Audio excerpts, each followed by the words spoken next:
Assalamualaikum warahmatullahi wabarakatuh. Nama saya Trimahlisa, NPM 2114341122, Prodi PGSD, kelas 3B, mata kuliah Pengelolaan Pendidikan, dosen pengampu Ibu Sutarini, SPD MPD, Universitas UMN Al-Wasliyah Medan. Baiklah, di sini saya akan menjelaskan sedikit tentang pengelolaan peserta didik. Selamat menyaksikan. Pengertian peserta didik. Peserta didik atau anak didik adalah setiap orang yang menerima pengaruh dari seseorang atau sekelompok orang yang menjalankan kegiatan pendidikan. Sedangkan dalam arti sempit, anak didik adalah anak atau pribadi yang belum dewasa yang diserahkan kepada tanggung jawab pendidik. Jadi, yang dimaksud peserta didik adalah individu yang secara sadar berkeinginan untuk mengembangkan potensi dirinya, jasmani ataupun rohani, melalui proses kegiatan belajar mengajar.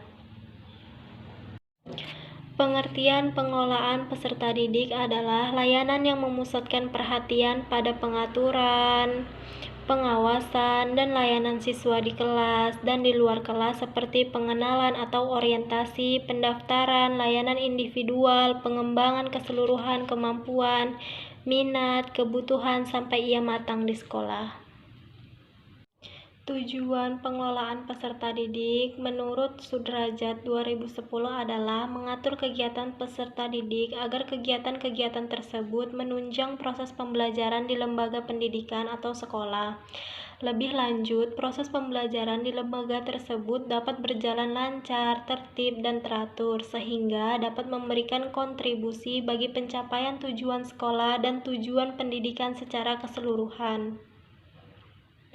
Fungsi pengelolaan peserta didik yaitu sebagai wahana bagi peserta didik untuk mengembangkan diri seoptimal mungkin, baik yang berkenan dengan segi-segi individualitasnya, segi sosial, aspirasi, kebutuhan, dan segi-segi potensi peserta didik lainnya.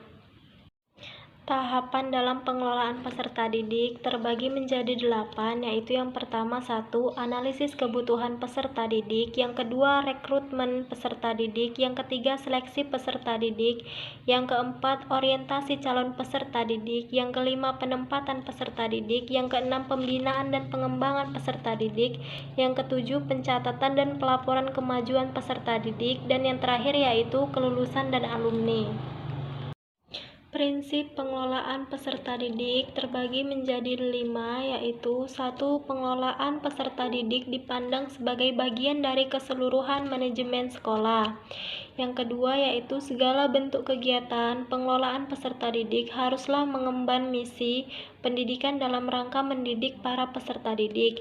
Yang ketiga, kegiatan pengelolaan peserta didik haruslah diupayakan untuk mempersatukan peserta didik yang mempunyai aneka ragam latar belakang dan punya banyak perbedaan. Yang keempat yaitu kegiatan pengelolaan peserta didik harus dipandang sebagai upaya pengaturan terhadap pembimbingan peserta didik. Yang kelima yaitu apa yang diberikan kepada peserta didik, dan yang selalu diupayakan oleh kegiatan pengelolaan peserta didik haruslah fungsional bagi kehidupan peserta didik. Dasar Hukum Pengelolaan Peserta Didik 1. Undang-Undang Dasar tahun 1945 alinea keempat yang mengamanatkan mencerdaskan kehidupan bangsa. Yang kedua yaitu batang tubuh Undang-Undang Dasar 1945 pasal 31 ayat 1 sampai 5. Yang ketiga yaitu Undang-Undang Nomor 20 Tahun 2003 tentang Sistem Pendidikan Nasional. Peran guru dalam pengelolaan peserta didik. Partisipasi guru dalam pengelolaan peserta didik menduduki teratas, artinya setiap guru harus memahami fungsi terhadap pengelolaan peserta didik. Beberapa hal yang perlu diperhatikan dalam pengelolaan peserta didik di sekolah yaitu sebagai berikut. 1. Kehadiran peserta didik dan masalah-masalahnya. Kedua, penerimaan, orientasi, klasifikasi, dan petunjuk bagi peserta didik baru tentang kelas dan program studi. Yang ketiga, evaluasi dan pelaporan kemajuan peserta didik.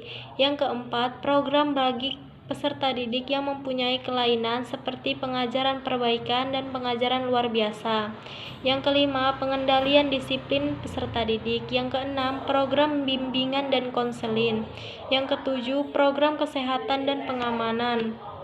Kedelapan, penyesuaian pribadi, sosial, dan emosional peserta didik. Baiklah, itu saja yang dapat saya sampaikan. Lebih dan kurangnya saya mohon maaf. Saya akhiri, wabillahi taufik walhidayah. Wassalamualaikum warahmatullahi wabarakatuh.